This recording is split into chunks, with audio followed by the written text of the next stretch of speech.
À peine arrivés au pouvoir, les Bleus ont été confrontés à une crise majeure qui les a opposés aux syndicats de la fonction publique. En fait, depuis plus de 2 ans, les négociations sont rompues entre les deux partis.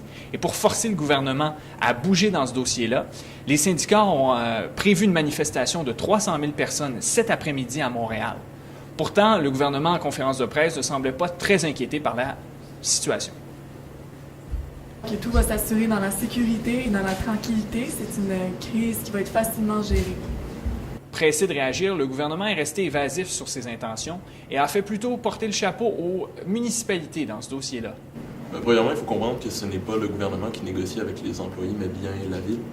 Cette situation a été vertement critiquée par l'opposition rouge, qui se dit même prête à des compromis avec les syndicats, contrairement à son habitude. Mais il faut que ça soit fait, puis les Bleus sont en train de diminuer complètement l'importance de cette crise-là, et ça, c'est complètement inacceptable. Un gouvernement doit prendre ses responsabilités, puis si il faut que ce soit l'opposition qui prenne ses responsabilités, bien, en bon français, on dit « so be it ». Les Rouges et les Bleus ont dormi là-dessus, et tôt ce matin, les représentants syndicaux ont adressé leurs demandes au gouvernement. Parmi elles, on retrouve de meilleurs horaires de travail, une semaine de 4 jours pour les pompiers et ambulanciers, entre autres, ainsi que ces 2 demandes majeures. On aimerait avoir aussi un fonds de retraite de 25 augmenté. Ça aussi, c'est non négociable pour nous.